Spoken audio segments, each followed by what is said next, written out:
Hello, world. Welcome, I am your host Mr. Stag. Today we will be discussing the York Water Company, ticker symbol YORW. The York Water Company is an investor-owned, public utility company operating in Pennsylvania, United States. It was founded in 1816 by a group of local businessmen concerned about fire protection.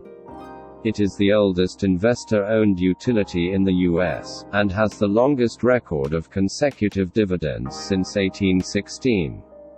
The York Water Company supplies nearly 20 million gallons of water every day and has more than 71,000 residential, commercial, and industrial customers.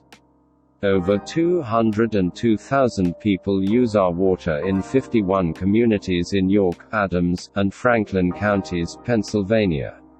York is located in the south-central region of Pennsylvania. The population within York's city limits was 43,718 at the 2010 census, a 7.0% increase from the 2000 census count of 40,862.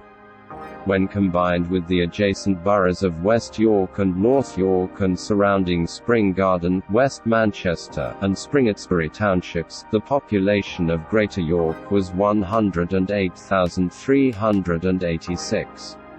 York is the 11th largest city in Pennsylvania. In the late 1700s and early 1800s, the greatest fear in many colonial towns was fire. During this period before electricity and central heating, homes and businesses were heated and lit with flames, oil lamps, candles, and fireplaces were part of everyday life. On numerous occasions fire had almost destroyed York. Bucket brigades from the nearest well were often inadequate protection for the risks presented by fires. A public water supply could provide the necessary volume of water and even enough pressure to help feed the hand pumps that the local fire companies operated. On February 23, 1816, the York Water Company was incorporated. A group of local businessmen met at the Indian King Tavern, issued stock, and formed the company. During the first year of operation, the company contracted for 16,000 feet of logs for pipes with a diameter of 14 to 20 inches and a length of 12 to 13 feet. The logs were bored out with a hole 3 to 4 inches in diameter. The logs were floated down the Susquehanna River and transported overland from Wrightsville. By the end of 1816, 35 homes had water on the premises. In 1840, a new piping material was introduced to York, cast iron. The old wooden water mains had served their purpose, but they leaked and they could not maintain very much water pressure. In 1849, the growing community outgrew the springs in Baumgartner's Woods and decided to augment the supply by pumping water from the Codorus Creek. A new pumping station was constructed and used steam power to pump the water. According to York water legend, the fire in the first boiler was started from the pipe of a workman and burned continuously for 107 years until 1956, when the company converted to electric pumps. On July 4, 1851, the first water main was constructed under the Codorus Creek. York was a booming industrial community at the time. The increasing industrial discharge of waste into the west branch of the Codorus was polluting the water to such an extent that it was becoming unfit to drink. The only solution at the time was to find a purer source, and in 1896 the company constructed a larger pumping station at Brillhart Station. This ideal location was upstream of the confluence of the west and south branches and was located along a railroad track that was capable of providing coal for the steam-operated pumps. Many industrial towns were discovering that their unprotected water supplies were spreading typhoid fever. The recently discovered use of filters was found to greatly reduce the outbreak of typhoid. York constructed its first filtration plant on Grantley Hill in 1899. This was the first successfully operated water treatment plant in Pennsylvania. Shortly after the new treatment plant was completed, chlorine was added to the purified water to further kill any harmful bacteria. This original filtration facility was operated until the 1930s, when it was replaced by the new filtration plant. This building burned down in 1973.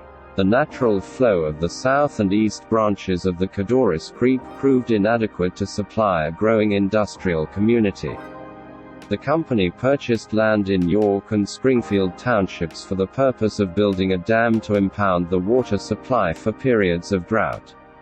On January 7, 1913, the dam was completed. By February 4, 1913, the new dam was full and overflowing.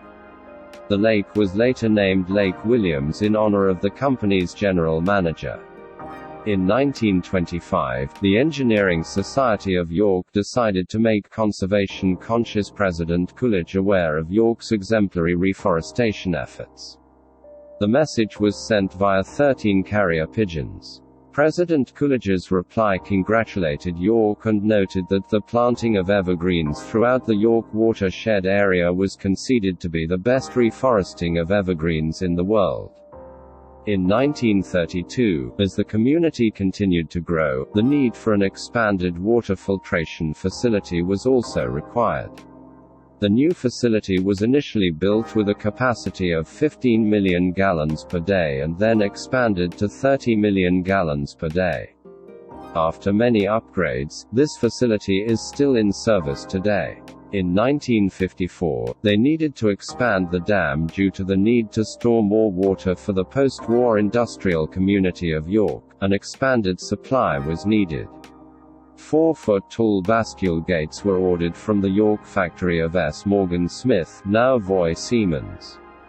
These gates increased the capacity of Lake Williams from 600 million gallons to 800 million gallons.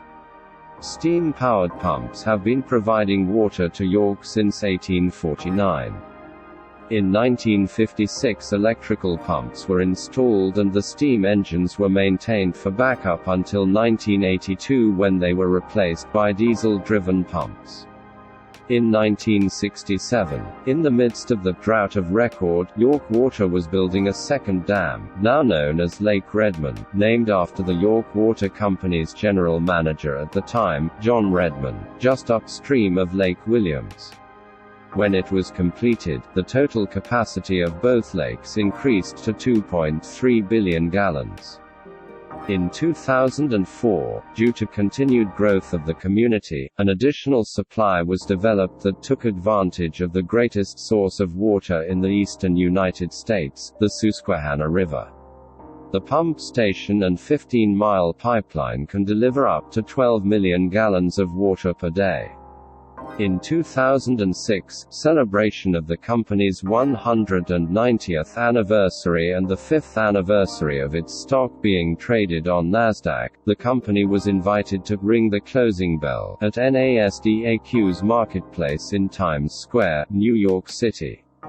After nearly 200 years of drinking water, York Water acquires a wastewater system, Asbury Point Wastewater and then East Prospect Wastewater.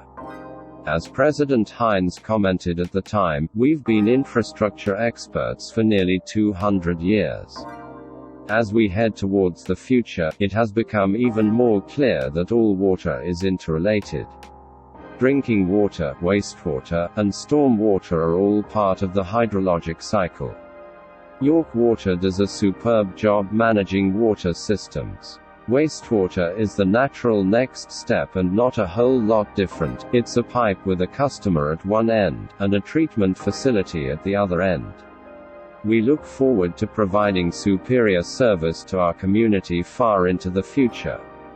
In 2018, for the first time since its construction in 1912, Lake Williams was completely drained in order to install a valve on the upstream face of the dam, as well as a pipeliner.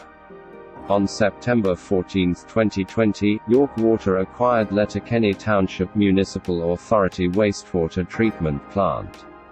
This marks the 50th municipality York Water serves, and is the first municipality served in Franklin County.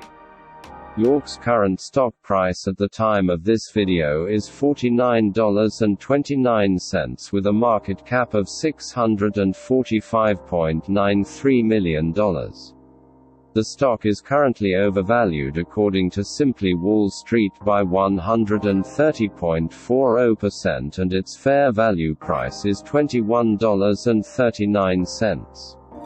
The company is currently trading around 4.3 times its book value. YORW currently pays a 1.5% dividend, and it has a payout ratio of 59%. It has earnings per share of 1.27, a gross margin of 78.84%, a net profit margin of 30.47, and a debt-to-equity ratio of 89.2%.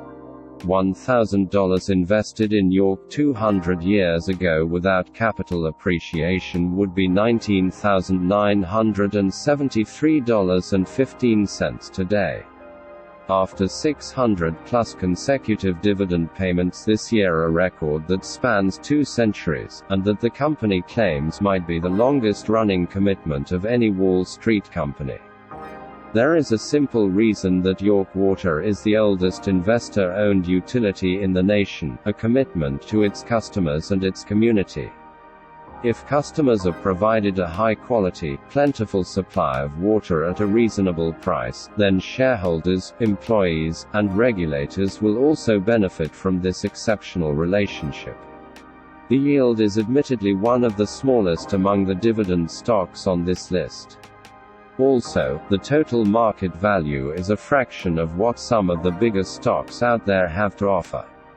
But if you care about consistent dividend payments above all else, York Water is worth a look.